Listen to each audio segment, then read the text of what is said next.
Very good morning, 8th class. I am your science teacher Divya Mehta. Today we are starting a new chapter number 5, coal and petroleum.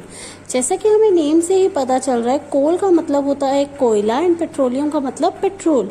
ये चीज़ें जो है, दोनों चीज़ें आम चीज़ें हैं जो हमने अपनी डेली लाइफ में देखी हुई हैं, इवन इनको यूज़ भी किया होगा आप में से काफ़ी बच्चों ने।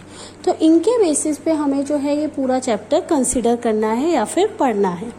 सबसे पहले हम जब ये चैप्टर स्टार्ट करते हैं तो हम पढ़ते हैं a word which is very common to us, आप लोगों ने सुना भी होगा, कॉल्ड रिसोर्सेज। रिसोर्सेज क्या होता है? रिसोर्सेज वो चीज़ होती है जिसको हम डेली लाइफ में यूज़ करते हैं। वो कोई भी चीज़ हो सकती है, जैसे कि sun, air, water, even forest, even आपके व्हीकल्स, मेडिसिन, चेयर्स, फर्नीचर, सब कुछ आपका जो भी आप चीज़ें यूज़ करते हो फॉर योर लिविंग, यानी कि जीने के लिए आपको जिन चीज़ों की ज़रूरत है वो सब आपका रिसोर्सेज में आता है। बट रिसोर्सेज जो है आपके 2 टाइप्स के होते हैं, एक होते हैं नेचुरल रिसोर्सेज और एक होते हैं मैन मेड। नेचुरल रिसोर्सेज वो होते हैं जो हमें नेचर से ऑब्टेन होते हैं, यानी कि प्रकृति से हमें मिलते हैं, उसको हमने नहीं बनाया। जैसे कि आपका सन, वाटर, सन को किसी ने नहीं बनाया, वाटर किसी ने नहीं बनाया, फॉरेस्ट यानी कि आपके जो जंगल वगैरह हैं जो कि हमें, हाँ उसमें खाना हम लोग ज़रूर उगा रहे हैं लेकिन वो हमें मिला तो प्रकृति से ही है ना। तो ये सारी चीज़ें आपकी नेचुरल रिसोर्सेज है। प्लस आपके जो सेकंड रिसोर्सेज होते हैं वो होते हैं मैन मेड, जो कि ह्यूमंस खुद बनाते हैं। जैसे कि आपने हम लोगों ने अपनी सुविधा के लिए जो है खाने के लिए बर्तन बनाए या बैठने उठने के लिए फर्नीचर बनाया, ये सब भी रिसोर्सेज हैं। लेकिन ये सब कौन से रिसोर्सेज हैं? Man made resources. और जो हमें नेचर से मिलते हैं वो होते हैं नेचुरल रिसोर्सेज। अब नेचुरल रिसोर्सेज जो होते हैं बेटा वो आपके 2 टाइप्स के होते हैं, एक होते हैं इनएग्जॉस्टिबल और एक होते हैं एग्जॉस्टिबल। एग्जॉस्टिबल और इनएग्जॉस्टिबल में क्या डिफरेंस होता है? इनएग्जॉस्टिबल होते हैं जो नेचर में अनगिनत अमाउंट में है, यानी कि अनलिमिटेड क्वांटिटी में प्रेजेंट है। जैसे कि सन जो है आपका अनलिमिटेड है, सन रेज जो है अनलिमिटेड है, उसकी कोई क्वांटिटी नहीं है, वो अनलिमिटेड अमाउंट में प्रेजेंट है। एयर की भी कोई क्वांटिटी फिक्स नहीं है कि इतनी एयर है आपको इतनी ही यूज करनी है, वो भी अनलिमिटेड है। प्लस वाटर जो है पीने का फिर भी कम है, लेकिन वाटर की क्वांटिटी भी अर्थ पे बहुत ज़्यादा है। ये सारे हो गए आपके अनलिमिटेड यानी कि इनएग्जॉस्टिबल। पर कुछ सोर्सेज ऐसे भी है जो कि एग्जॉस्टिबल है, यानी कि लिमिटेड अमाउंट में, जिसमें हमारा कोल, पेट्रोलियम, जो कि हमारे चैप्टर का नेम है कोल एंड पेट्रोलियम, जिनके बारे में हमने अभी डिटेल में पढ़ना भी है। प्लस मिनरल्स, जो भी आपके अलग जो और खनिज पदार्थ होते हैं, अलग जो मिनरल्स होते हैं, वो सब भी आपके लिमिटेड ही हैं। तो ये this is the introduction. Now we will understand what is full detail about coal and petroleum. तो फर्स्टली वी विल स्टार्ट कि फॉसिल क्या होते हैं। सबसे पहले हम जो है बात करते हैं, कोल को स्टार्ट करने से पहले 2-3 टर्म्स आपको जो है इंट्रोड्यूस कराना चाहती हूँ। फॉसिल्स होते हैं पुराने अवशेष। जैसे कि आपने देखा होगा जो डायनासोर्स वगैरह थे, उन सबके हमें कुछ बोन्स मिली, कुछ अवशेष मिले, जिससे कि हमें पता चला कि ये जो डायनासोर्स थे इस टाइप के थे या ऐसे थे। उन सबको फॉसिल्स कहा जाता है। प्लस फ्यूल्स क्या होते हैं? फ्यूल्स ऐसे सब्सटेंस होते हैं जिन्हें जलाने पर वो हमें हीट देते हैं। जैसे कि आपका हो गया कोयला, petroleum and would. Even would को भी अगर आप जलाते हो तो आपको हीट मिलती है ना। सर्दियों में आप सबके घरों में हीट जलाई जाती है। क्या करते हैं आप लोग? वुड को जलाते हैं, बर्न करते हैं, जिससे आप अपने हाथ को सेकते हैं। तो ये सब आपके फ्यूल में आ जाते हैं। अब आप कहेंगे मैम पेट्रोलियम कैसे फ्यूल होते हैं? पेट्रोलियम को तो हम नहीं जलाते। बट बेटा जब आपके कार्स वगैरह में पेट्रोल डाला जाता है, वो जो है अंदर जाके बर्न ही होता है, तभी तो वो खत्म हो जाता है। वो बर्न होता है जिसकी वजह से जो है गर्माहट भी होती है, वो बर्न होता है, हीट प्रोड्यूस करता है, जिसकी वजह से आपकी कार, स्कूटर, बाइक जो है चल पाती है। ठीक है, तो फॉसिल समझ आया, फ्यूल समझ आया। अब हमारा इन दोनों को कंबाइन करके वर्ड आ गया फॉसिल फ्यूल। फॉसिल फ्यूल क्या होते हैं? ऐसे फ्यूल्स जो हमें डेड रिमेन से मिलते हैं over a long period of time. क्या मतलब है?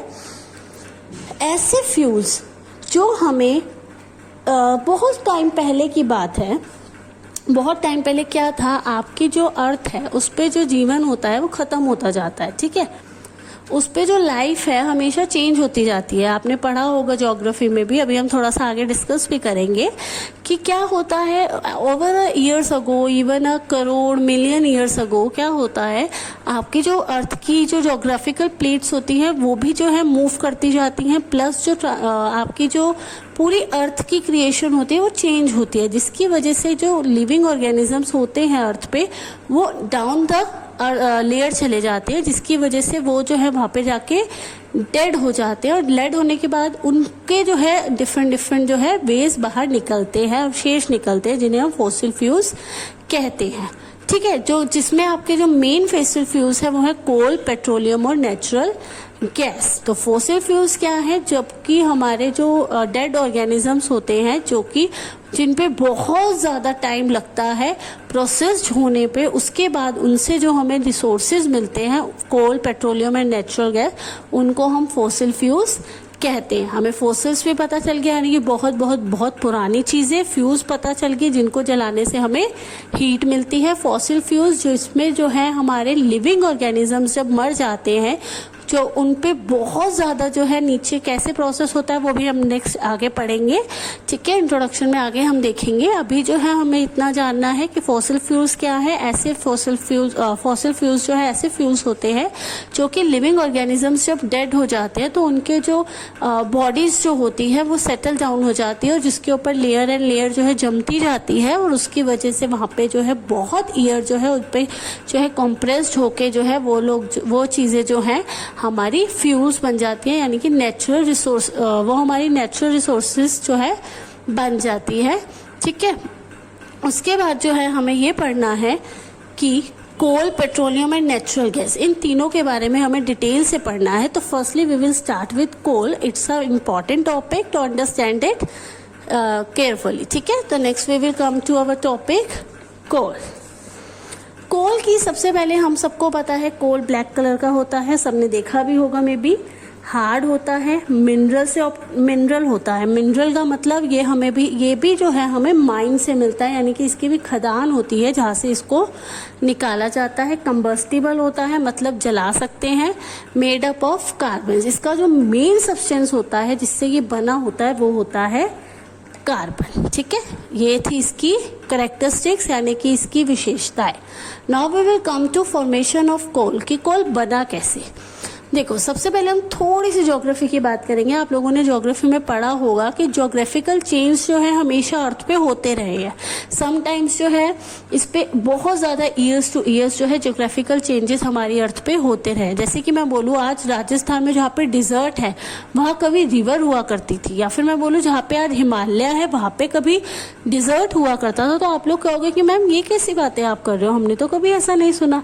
बट बेटा, over a million years ago ऐसा था। बट क्या हुआ, ज्योग्राफिकल चेंजेस हुए। यहाँ पे करोड़ ईयर्स पहले की मैं बात कर रही हूँ। जो आपकी अर्थ होती है उसमें कुछ प्लेट्स होती हैं, वो प्लेट्स जो है हमेशा मूव करती रहती है, ये आपने पढ़ा हुआ है। बट ये जो मूवमेंट होती है बहुत स्लो होती है, यानी कि एक ईयर में 1 सेंटीमीटर के करीब। लेकिन जब हम मिलियंस ईयर्स की बात कर रहे हैं तो सोचो वो कितना ज़्यादा मूव कर जाती होंगी, जिसकी वजह से पूरा जो अर्थ क्रस्ट होता है, पूरा अर्थ का जो स्ट्रक्चर होता है वो थोड़ा सा हिल जाता है, जिसकी वजह से जो भी जीवन होता है कहते हैं एक बार बदलता है। जैसे एक डायनासोर्स का युग था, फिर एक युग आया, इस टाइप से होता है। उसके बिहाफ पे जो है ये सारे चेंजेस आते हैं।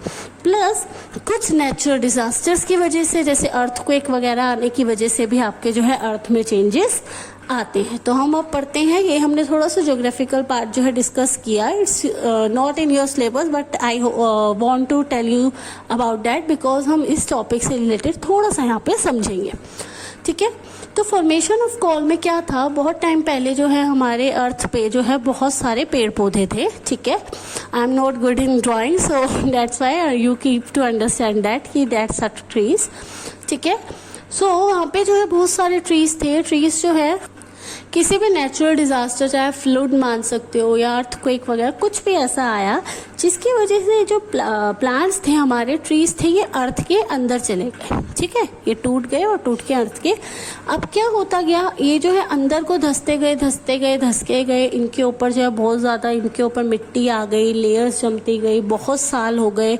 तो वहाँ पे जो नीचे था, नीचे टेम्परेचर और प्रेशर दोनों बहुत हाई था। आपने पढ़ा हुआ है अर्थ की जो लेयर होती है अंदर की, वहाँ टेम्परेचर और प्रेशर ज्योग्राफी में आपने पढ़ा हुआ है, बहुत ज़्यादा हाई होता है। वहाँ पे जब प्रेशर एंड टेम्परेचर इतना हाई होता है तो वो जो है इस पे प्रोसेस करते करते ये इस जो ट्रीज होते हैं इनको जो है कोल में कन्वर्ट कर देती है। इसको कितने टाइम लगता है? 300 मिलियन ईयर्स, यानी कि it's a very long time period. और इस प्रोसेस को हम लोग बोलते हैं carbonisation. So now I hope you all clear about that कि फॉर्मेशन ऑफ कोल कैसे होता है। आपके जो है पेड़ वगैरह जो है पहले बहुत सारे थे, उसके बाद क्या हुआ, यहाँ पे जो है कोई भी नेचुरल डिजास्टर आप मान लीजिए या फिर आप मान लीजिए कि हमारे जोग्राफिकल चेंजेस आए तो नीचे ये लोग, ये जो प्लांट्स थे धंसते गए। जब ये नीचे धंस गए तो वहाँ पे टेम्परेचर एंड प्रेशर बहुत ज़्यादा हाई था, जिसकी वजह से उस पर प्रोसेस हुआ और वो जो है कोल में कन्वर्ट हो गए। इस प्रोसेस को हम कार्बोनाइजेशन बोलते हैं और इस प्रोसेस को कम से कम 300 साल लगे। यही चीज़ जो है मैंने इधर पैराग्राफ में पॉइंट्स में लिख दी है कि 300 साल पहले क्या होता था, डेंस फॉरेस्ट थे जहाँ पे नेचुरल डिजास्टर्स आए, जिसकी वजह से ये जो है नीचे धंस गए, सॉइल उन पे डिपॉजिट होती रही, हाई टेम्परेचर और प्रेशर की वजह से डेड जो बॉडीज थी वो कोल में कन्वर्ट हो गई। इस प्रोसेस को हम लोग कार्बोनाइजेशन कहते हैं। तो now I hope everyone with clear with the topic formation of coal. ठीक है, नाउ वी विल कम कि दैट्स वाई, इसी वजह से हम लोग इसको फॉसिल फ्यूल बोलते हैं, बिकॉज हम जो है इसको जमीन के नीचे से खोद के निकालते हैं। ये पुरानी चीज भी है और फ्यूल भी है। ठीक है, इसलिए इसका नाम है फॉसिल फ्यूल। ठीक है, इसीलिए इसको फॉसिल फ्यूल कहा जाता है। और प्लस ये एग्जॉस्टिबल है, लिमिटेड है। ऐसा तो नहीं है ना कि बहुत हद से ज्यादा अमाउंट में कोल होगा। एक टाइम तो आएगा जब कोल खत्म हो जाएगा, या तो ये हो सकता है कि जब हमारा टाइम खत्म होगा उसके बाद जब नए ज्योग्राफिकल चेंजेस आएंगे तो उस जो जनरेशन हो गया, जो पीढ़ी तब होगी, उनको अच्छे से मिल पाए। तो इसलिए ये जो है हमारा एग्जॉस्टिबल होता है। Now we will talk about uses of coal. Uses क्या है? कुकिंग में इसको यूज किया जाता है। इंजन हमारे जो है, अब जो है इलेक्ट्रिक ट्रेन्स चलनी शुरू हुई है, तो पहले जो है ज्यादातर जो इंजन है उसमें कोल का ही यूज किया जाता था। आप लोगों ने गदर मूवी देखी होगी, उसमें भी वो क्या करते हैं, लास्ट में इंजन के अंदर कोल डालते जाते हैं। तो क्यों? क्योंकि कोल जो है इंजन चलाने के लिए हम लोग यूज करते थे। प्रोड्यूस इलेक्ट्रिसिटी प्रोड्यूस में भी हम लोग इसको यूज करते हैं। फ्यूल इन फैक्ट्रीज में फ्यूल्स के लिए भी इसको यूज किया जाता है। Now we will talk about 3 things. Coal को जो है यूज करके 3 चीजें बनाई जाती है। एक होता है कोक, कोल तार और कोल गैस। कोक क्या होता है? कोक जो है प्योर फॉर्म होती है कार्बन की, जिससे काफी मेटल्स को एक्सट्रैक्ट, मतलब कि काफी मेटल्स को जमीन से निकालने के लिए यूज किया जाता है। ठीक है, प्लस इसको जो है मैन्युफैक्चरिंग ऑफ स्टील में भी यूज किया जाता है।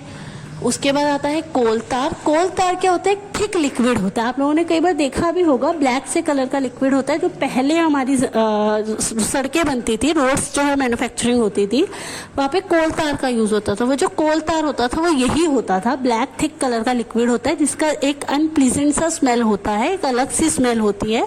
इसी वजह से इसको perfumes, drugs, synthetic dies, colour के लिए डाइज में भी डालते हैं। और ये जो अनप्लीजेंट स्मेल है उसकी वजह से परफ्यूम्स एंड ड्रग्स वगैरह में, इवन जो नेप्थलिन की बॉल्स होती है जो हम अपने सर्दी वाले कपड़ों में वगैरह में रखते हैं ताकि कीड़े वगैरह उसे ना खाए, क्योंकि उसकी स्मेल ज़्यादा आए तो कीड़े वगैरह उससे दूर रहे, उसमें भी इसको यूज़ किया जाता है। ठीक है, ये मत सोचिएगा कि वो तो बॉल्स होती है, वो तो सॉलिड होती है और मैम कह रही है यहाँ पे लिक्विड है, तो उसका कुछ पोर्शन उसमें यूज किया जाता है। ठीक है, ये नहीं है कि नेप्थलिन की पूरी गोलियां ही जो है इससे बनती है, उसमें उसका यूज किया जाता है। Okay, now we will come to coal tar. Coal तार क्या होता है? जब हमारा कोल से हम कोक बनाते हैं तो एक गैस प्रोड्यूस होती है जिस गैस को बोलते हैं कोल गैस। ये गैस जो है हमारी कई इंडस्ट्रीज जो है फ्यूल की तरह यूज करती हैं, यानी कि अपने कारखानों में जो है काम करने के लिए जो उनको फ्यूल चाहिए उसकी तरह इसको यूज करती है। तो हमें पता चल गया यूजेस क्या है कोल के। प्लस कोल से जो है 3 चीजें बनाई जाती है, कोक, कोल तार एंड कोल गैस। कोक जो है हमारा प्योर फॉर्म कार्बन है जो मैन्युफैक्चरिंग ऑफ स्टील के लिए यूज होता है। कोल तार जो है अपनी थिक लिक्विड होता है, अनप्लीजेंट स्मेल होती है जिसकी वजह से ये जो है हमारा परफ्यूम ड्रग्स वगैरह में यूज होता है। और कोल गैस जो है हमारी इंडस्ट्रीज में फ्यूल की तरह यूज होती है। और ये कब निकलती है? जब कोल से कोक बनाया जाता है। Now your topic coal is finish over there. Now we will understanding a new topic which is called petroleum. अब पेट्रोलियम का दिमाग वर्ड सुनते ही आपके माइंड में सबसे पहली चीज आई होगी पेट्रोल, ठीक है। तो पेट्रोलियम जो है वो ही चीज है जिससे हमें पेट्रोल डीजल वगैरह मिलते हैं। जो पेट्रोल डीजल्स होते हैं, नेचुरल गैसेस होते हैं, वो हमें जिस रिसोर्स से मिलते हैं उसको हम पेट्रोलियम कहते हैं। अब पेट्रोलियम कैसे बनता है? देखिए, पेट्रोलियम मिलता है हमें सी, ठीक है। सी में जो ऑर्गेनिजम्स होते हैं, लिविंग ऑर्गेनिजम्स, जब वो मर जाते हैं उनकी बॉडीज जो है नीचे जाके सेटल डाउन हो जाती है। जब वो सेटल डाउन होती है उसके ऊपर जो है बहुत सारी लेयर जो है लेयरिंग होती रहती है। इसको भी बहुत मिलियन ईयर्स लग जाते हैं।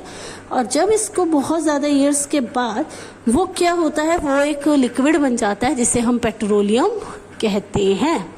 यही चीज़ मैंने यहाँ पे लिखी है formation of petroleum form from organism living in a sea में जो ऑर्गेनिजम्स रहते हैं उनसे बनता है। Living organism died, their body settle at bottom, got covered with clay and layers वगैरह बन जाती है।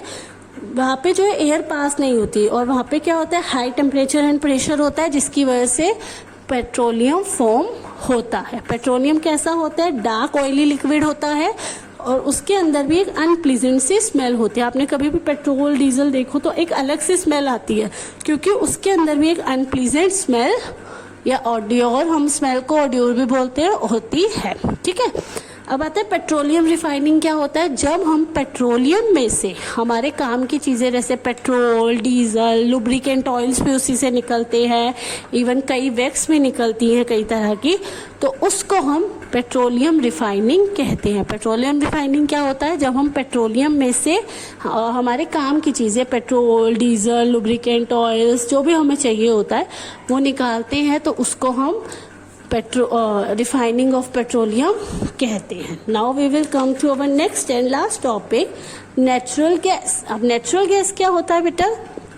नेचुरल गैस होती है CNG, कॉम्प्रेस्ड नेचुरल गैस। ये आपने काफ़ी छोटी क्लासेस में भी पढ़ा हुआ है, CNG, कॉम्प्रेस्ड नेचुरल गैस। ये भी हमें कैसे मिलती है? इसका ये जो हमने यहाँ पे प्रोसेस पढ़ा ना बेटा पेट्रोलियम का, यहाँ पे जो आपको एक तो ये मिलता है पेट्रोलियम प्लस यहीं पे आपको नेचुरल गैस भी मिलती है। बस क्या है, दोनों का यूज़ अलग अलग है। पेट्रोलियम को हम जो है कार्स, व्हीकल्स में यूज़ करते हैं एज अ फ्यूल, और नेचुरल गैस जो है इसको भी हम एज अ फ्यूल यूज़ करने लग गए हैं। हम जो है कार्स में जो है ट्रांसपोर्ट व्हीकल्स में इसको यूज़ करते हैं क्योंकि ये लेस पोल्यूटेड होती है, पोल्यूशन कम करती है और एनवायरनमेंट को क्लीन रखती है। बट एक जो इसकी खासियत है वो ये है, इसको स्टोर करना होता है हाई प्रेशर पे। तो natural gas is enough there.